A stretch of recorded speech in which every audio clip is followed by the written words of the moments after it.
on the Vince Everett Ellison Show. We're going to talk about this illegal immigration thing and how all of these riots and things is not the problems of black America. They're trying to pull black people into it, but it's not black Americans' problems. This is an American problem. And we're going to talk about that today on the Vince Everett Ellison Show.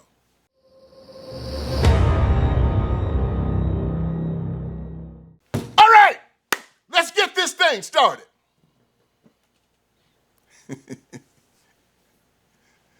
Yeah, we need to learn some lessons from Plymouth Rock. I think that's what the Indians would say.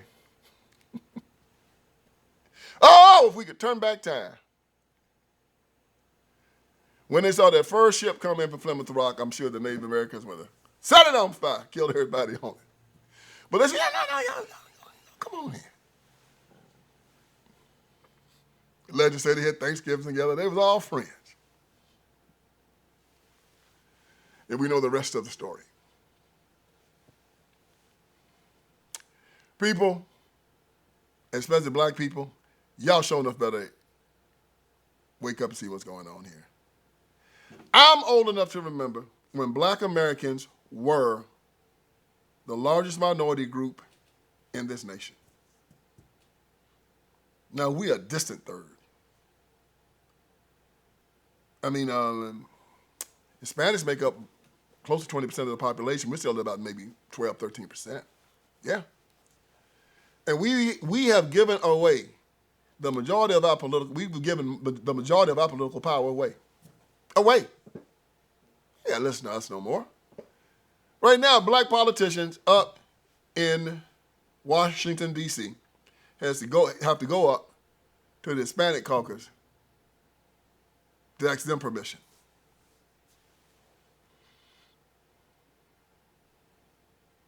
You know why? It's very simple.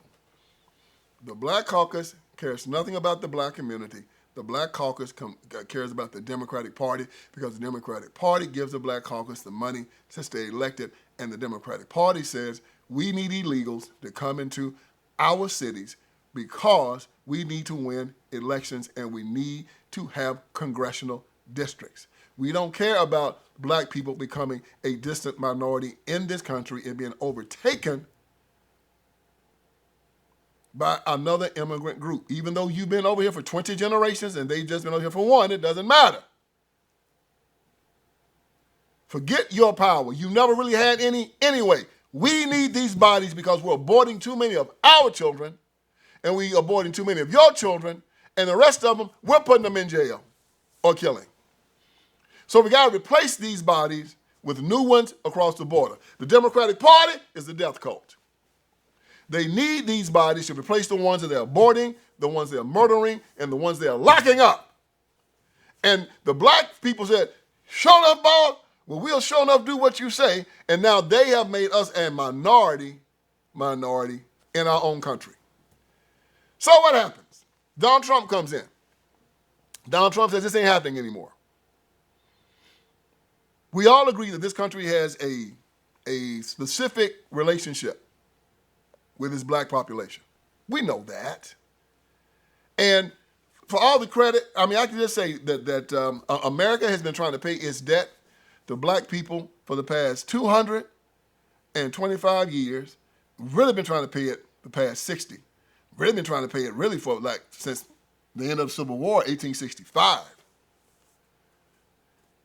But it's nothing that you can do for somebody that want to get their own ass whipped. It's just you can't do nothing with them. It's nothing you can do for a joker that just want to be on dope. You've heard this old saying, and I'd heard it so much while I was growing up, I just said, I don't want to hear it no more. You can take a horse to water, but you cannot make him drink. That's us. You can free him. Man, you can free a joker, but you can't make him be free. What good is it to free him and walk back on the plantation? What good is it to send him through 7 months of rehab and that sucker go right back to the dope man? What good is it, y'all, to sit there and spend money on joker's education and you go out and you just act ignorant? You can offer people this and that and this and that and that and this. What good is it? What good is it if you bring people fish and you offer them vitamins, and you offer them vegetables, and you offer to feed them well, and you put the plate in front of them, and they go right out and they start eating donuts and cakes and swine and salt. Everything that America can offer black folks has been put in front of them, and they have turned it away. Not all black people. I don't want to put them all in that in that box, but most. And what can you do? So then they say, I mean, the last and the cruelest cut of all, our black politicians have allowed illegals to come in and take the spot of black people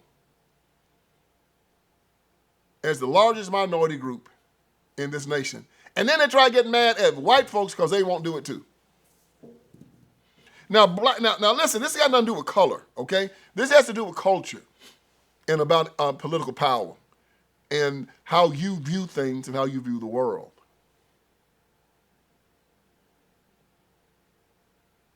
America is still a very, very young nation. And it still rules in coalitions. People come together who have specific interests. And then they send people up to Washington, D.C. and to the state houses and to the city councils to represent these interests. The interests of a group of black people, since we have some things in common, might be different from the interests of the Hispanic population and might be different from the interests of the Protestant white population, Why? Because our histories and our cultures are different. There has been a history of racism down south. There has been a history of discrimination down south when it comes to black people. And there's a group dynamic where we compete in some areas, and then there are areas where we come together as a group and says, this must stop. And there's some things we can come together. And then there's some things we don't come together on. But there's some things like school choice we should agree with. There's some things like being able to pray in the public square that we should agree on. There's some things like being able to defend ourselves because we had a bunch of Klansmen, Democrat Klansmen, and most of the time our problems were with white Democrats. Nobody else. White Democrats. They were the ones trying to disarm us. They were the ones that had us in convict labor. They were the ones that would not give us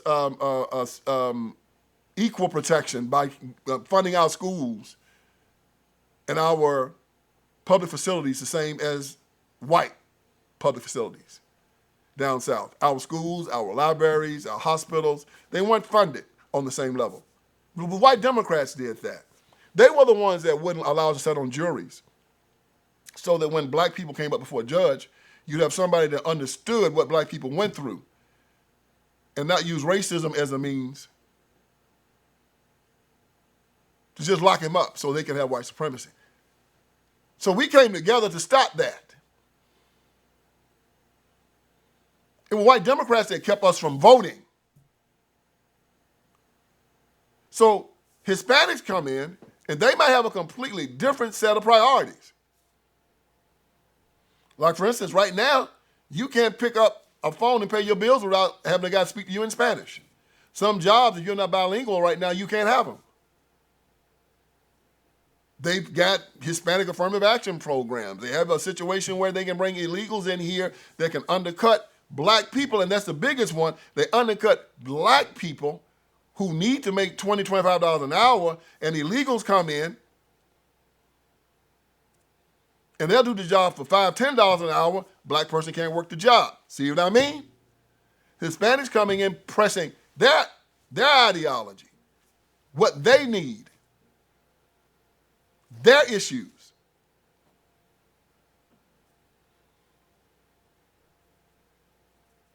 They came into Silver Spring, Maryland when I was living there, and we had a whole lot of big houses on our block. And there was an ordinance that said you couldn't cut these houses up into multifamily dwellings because the property values would go down. The house would turn into an apartment complex. So, you have a 6,000 square foot house. Yeah, you couldn't cut it up into apartments. Well, of course, they came in, they got power, and because there were so few apartments in that area, they passed an ordinance that said that you could buy a house and you could do that. And of course, the property values in my neighborhood just went down precipitously because they started cutting up these houses into apartments, and Hispanic started moving into them. And when that happened, lost half of my property value in my house in less than 3 years. Why? That was something that they needed. It wasn't something that we needed.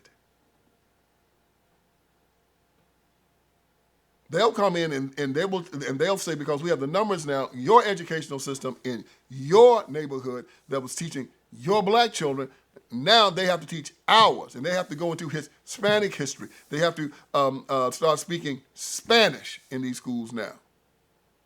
And then your child who doesn't understand Spanish is left out on the lurch, not being able to get any type of education, because now they have the political power. This is where I'm going. This is how immigration hurts the black community, because most of these people that come in, they are poor, and they go where? To the poor communities. Where are the poor communities in the inner city? They're the black communities. And they come in, and you have apartments and you have houses there, right? Well, let's say you got 10,000 people inside the area, and the rents are $1,000 a month. Well, another 100,000 people come in, you got double the people, and guess what happens with the rents? Yeah, the landlords aren't stupid. The rent's double. And so the rent that was $1,000 a month last month, now it's $2,000 a month, and now black people are priced out of the apartment complexes. Or they have to pay $1,000 more. Why? Because they're competing for rent. Do you see where I'm going with this? The clinics and the hospitals, you have 100,000 people that are being served in an area. Now there's 200,000 people being served. What happens? Lines are longer. Wait times are longer. You have 100,000 people in an area, you only have a certain amount of cops in that area. 100,000 more people come in, the crime doubles, and you still got the same amount of cops there. So what happens? Crimes go up. You see where I'm going with this? This is how immigration hurts the black community. And you say that the Black Caucus is supposed to be looking out for us, and our black politicians are, and they're not. They're helping the Democratic Party because the Democratic Party needs those bodies and those numbers.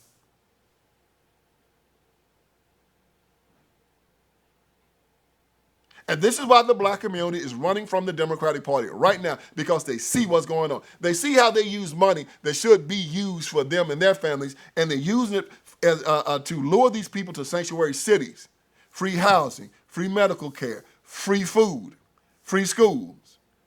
And then you got, a person that's been up there 15, 20 years and say, hey, man, I need some help. Shut up.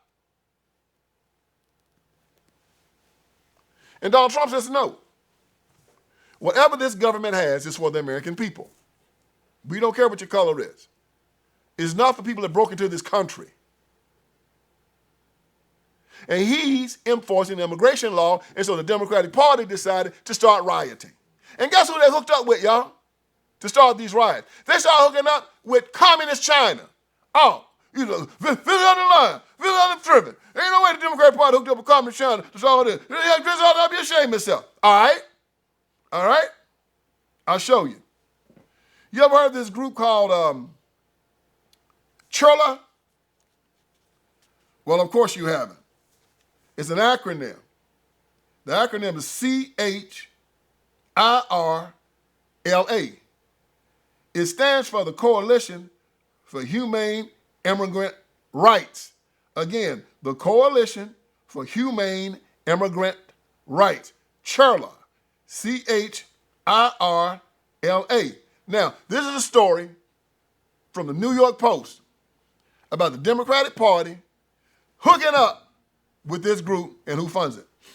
Listen, one of the group's leading anti-ICE protests in Los Angeles is a taxpayer-funded activist organization with ties to who? The Democratic Party. While another has links to communist China.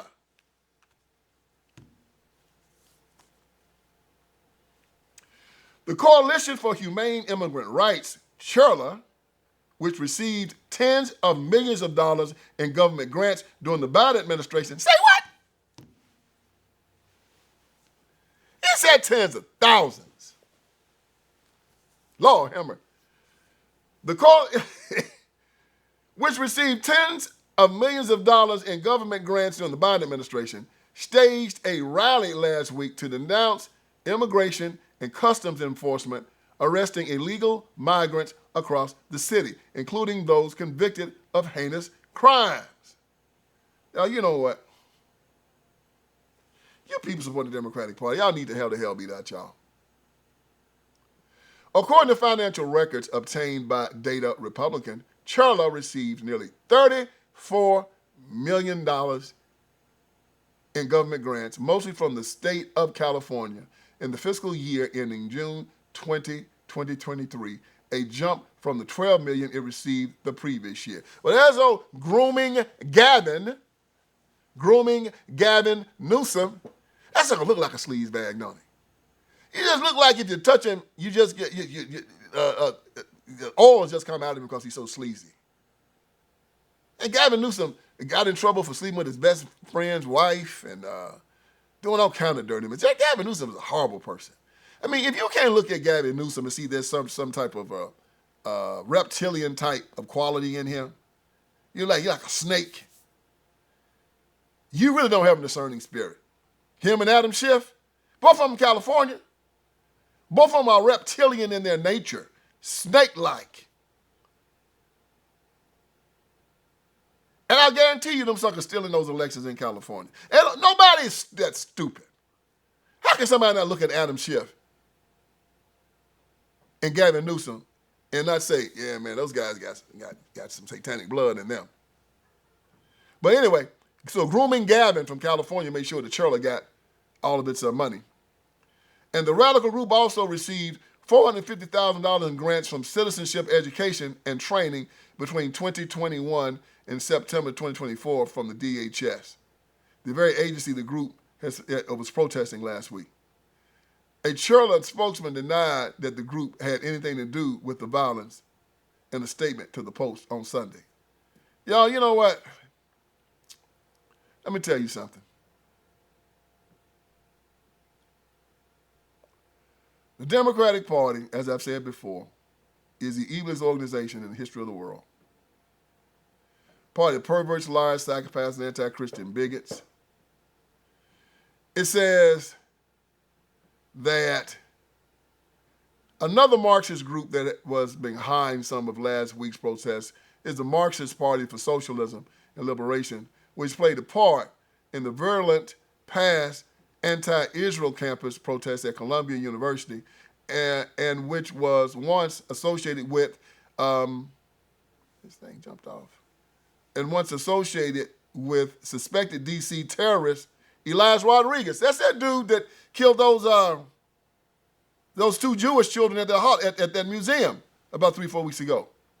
PSL has ties to the Chinese Communist Party through funding from socialist billionaire Neville Singham. Now remember that name, billionaire Neville Singham, and his wife, Jody Evans, founder of an activist group, Code Pink. Y'all heard of Code Pink? They was an anti-war group.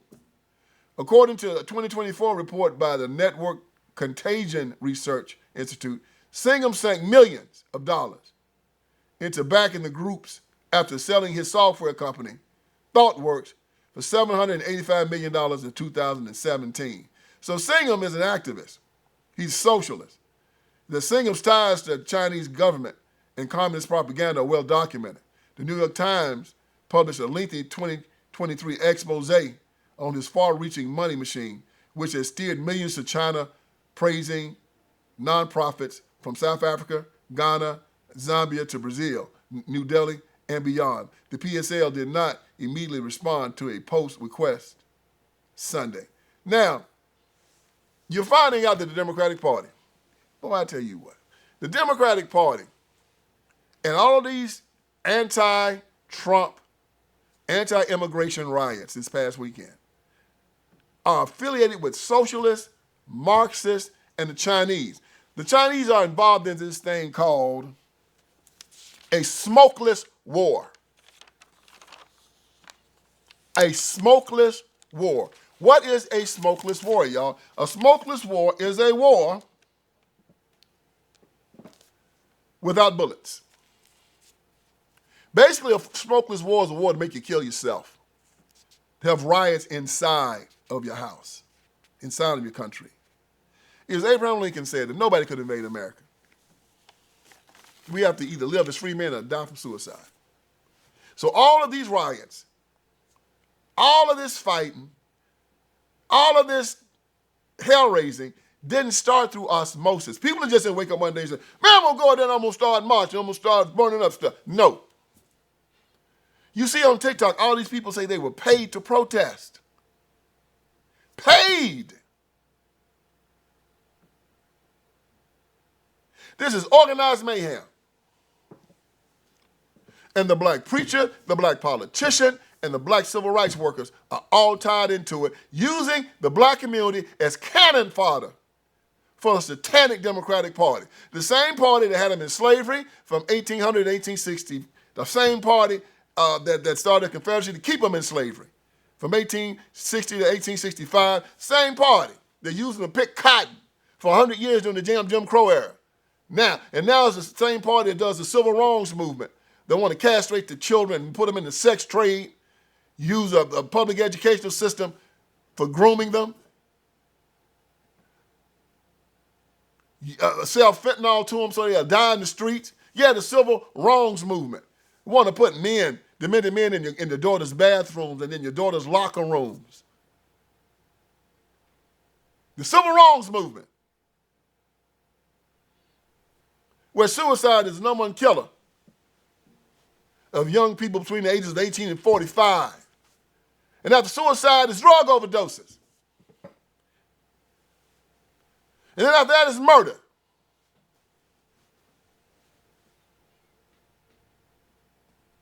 The civil wrongs movement. And they got to bring all of these illegals in to replace the people that they've killed, the babies that they've aborted, the men that they put in prison, the drug overdoses, and the murders of their community. Their cities and their states are dying.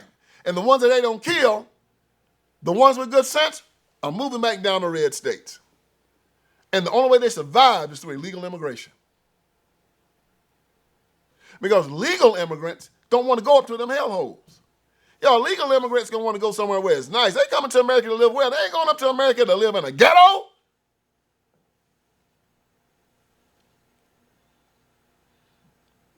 They had them people out there sleeping on the streets like dogs. And they said, man, look, I am self-deporting. I am going back to where man, they lived up in Chicago for a little while and said, you know what, man? Living in Nicaragua or living in Ecuador is better than living in New York or Chicago or LA. Jokers got back on the boat and went back to Africa and said, it's better to live in Africa than to live in LA or Chicago. Now, you know that's rough. That's rough. Joker said, look, I spent a winter in Chicago. Let me self-deport. Y'all know I'm tired of here. So the immigration laws are on the books, y'all. They're simple. The immigration laws are very, very simple. I'm going to tell you what it says. It's very simple. All right. This is immigration law from 8 U.S. Code 1325, improper entry by an alien. It says simply, A, improper time or place, avoidance of examination or inspection, misrepresentation, and concealment of facts. It says any alien who, one, enters or attempts to enter the United States at any time or place other than as designated by immigration officers, or 2, eludes examination or inspection by immigration officers, or 3, attempts to enter or obtain entry to the United States by a willfully false or misleading representation or the willful concealment of a material fact shall, for the first commission of any such offense, be fined under Title 18 or imprisoned not more than 6 months or both, or for a subsequent commission of any such offense be fined under Title 18 or imprisoned not more than 2 years or both. And it goes down this whole line.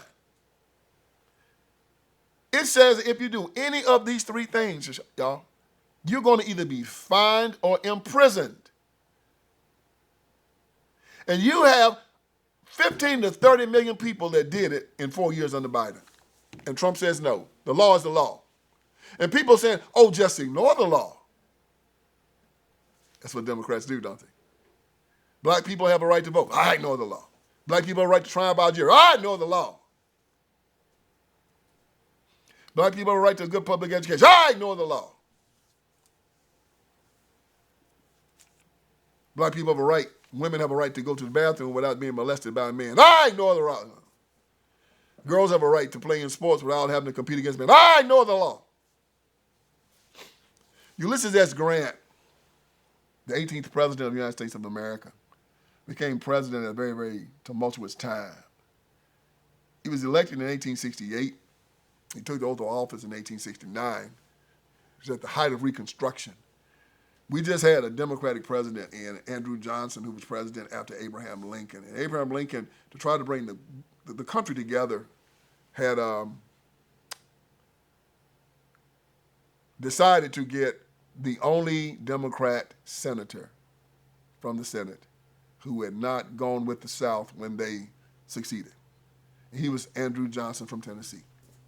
Tennessee succeeded. Andrew Johnson said, not going with you. That was a big deal. He was right to do that. So in order to make the South feel a little bit better about getting their behinds whipped in the Civil War, he said, I'm going to put a Democrat on the ticket with me. And he did. And Lincoln was trying all he could to make these jokers think that he didn't mean them in the harm. Well, obviously Lincoln didn't know he's going to get shot. So Lincoln's elected and takes the inauguration in March. Do you know Lincoln got shot in April? Less than a month after he took the inauguration.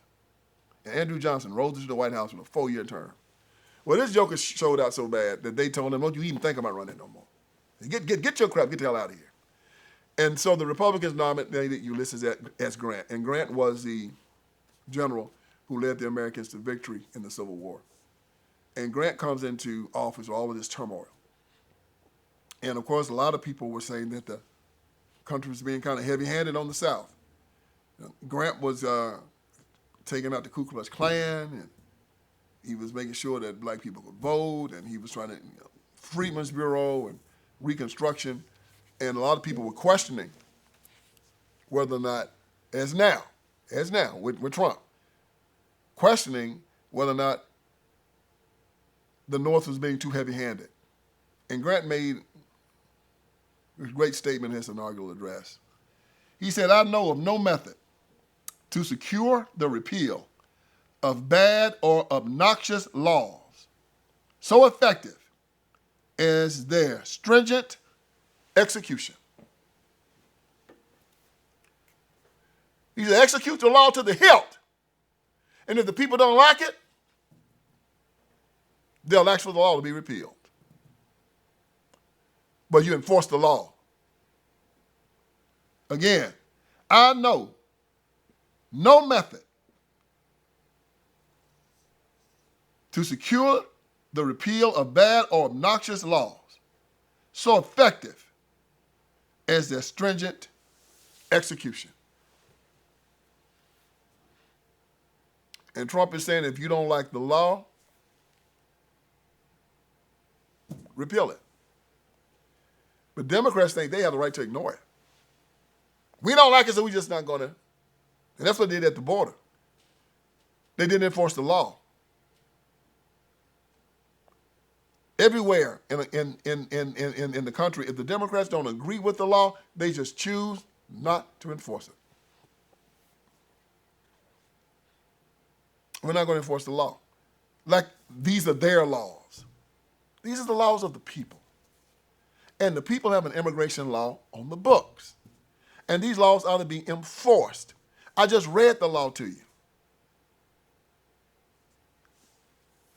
And they're saying, well, if they're working or if they're doing this for a living, let them alone. No, that is not the law. And if that is what you want, pass a law doing that. But as Grant said, stringent enforcement of the law. They burn and loot and pillage, waving the foreign flags of other nations, the flag of Iran, the flag of Palestine, the flag of Mexico, while they burn our flag and loot and burn our cities. Ladies and gentlemen, that's called an invasion. When people come in under a foreign flag and start burning and causing mayhem in your city, that's an invasion. When American citizens do it, it's called protest. When foreigners do it under the flag of their foreign nation, it's called an invasion. And Democrats are on the side of the invaders. That's called treason. Did I break that down good enough for you?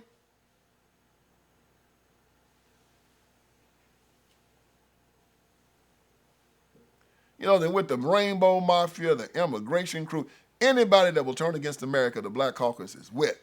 Anybody that will hurt Black America, the Black Caucus is with. These people are so hypocritical, so arrogant, so low down. They'll come on the BET Awards.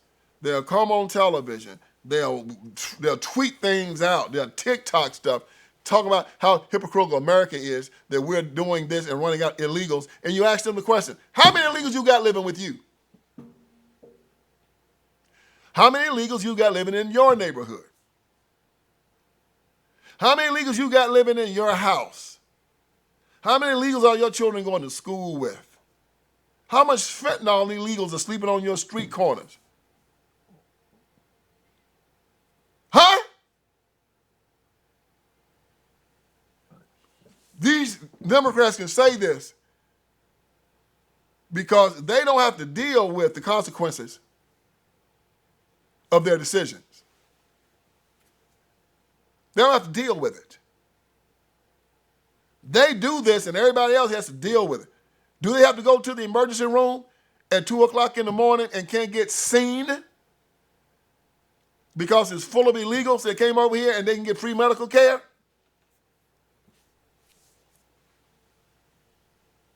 Do their children have to go to an overgraduate school now that has to spend half the time teaching in Spanish because it's full of illegals?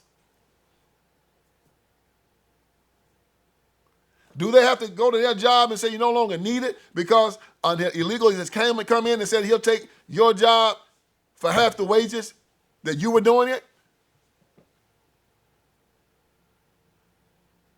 Do they have to see their children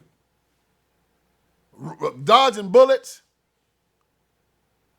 and on fentanyl because illegals now, criminal illegals are selling stuff in their neighborhoods? No, they're not. And then they want to tell you that if you protest against this, you racist. It's racism. Man, if you fall for that, you know what? You deserve everything that happened to you. You deserve everything that happened to you. And then they want to tell you, America is a country of immigrants. We all are immigrants. That's a lie. I was born in Tennessee.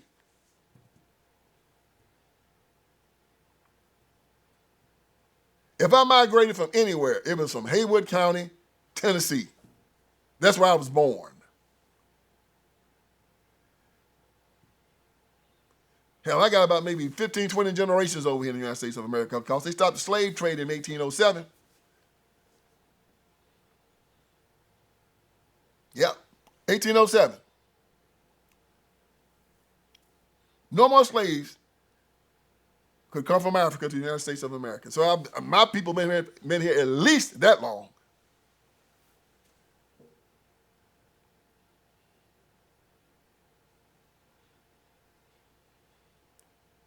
And if you look at any poll right now, saddest thing in the world, an illegal immigrant that came over here last year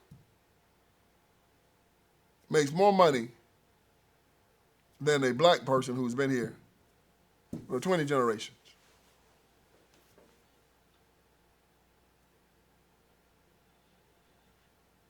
And our Black Caucus opens up the door and tells them, come on in. To everybody who's here illegally, we love you. We salute you. God bless you. Come in. Become a citizen. For those of you who have come to this country illegally, it is time for you to make right. I don't want to hear your belly aching. I don't want to hear you complaining. Go back. Come to this country right. Let us know who you are. And if that's too much for you to ask of you, after being here, living in this great nation, enjoying its bounty, if that is too much to ask of you, then I hope ICE catches you, put you in the back of a paddy wagon, take you down to the border, and tell you to leave, and if you ever come back, we're going to put you in jail for 20 years. There it is. That's my take on it. And for all you black preachers and black politicians and black civil rights workers, all of y'all that's on the side of the illegal immigration force and the Marxists and the atheists and the Chinese Communist Party against your own nation, keep on doing that. Because a lot of people didn't know that y'all were doing that until today. And we're getting the information out. And because of this information, we're going to keep on beating you. Because I'm here to wake you up. And I hope I did you some good here today. So join me again for another edition of the Vince Everett Ellison Show. All right, friends, Vince Everett Ellison is here. I want you to go to my website. And on my website, you're going to see a lot of great stuff, man. You're going to see that we got t-shirts, we got caps. You got my books, my documentaries. You got all kinds of stuff on VinceSpeaksTruth.com. Go there. We're dropping new t-shirts. We're dropping new merchandise. My new book, The End of Tolerance, is there. The End of Tolerance. Make sure you get it. Make it #1. If you got my first 3, get The End of Tolerance. It's just as good. And it's telling us we have to end our tolerance with these leftists, these Democrats. We can no longer allow them to sexually groom our children. We can no longer allow them to castrate little boys and call them little girls, run God out of the public square, take away our guns, take away our sovereignty. No longer allow it. So go on VinceSpeaksTruth.com. That is VinceSpeaksTruth.com. Hit merchandise. You'll see the t-shirts. You'll see the caps. You'll see the books. You'll see the documentaries. You'll see it all. And let's keep this ball rolling. God bless you.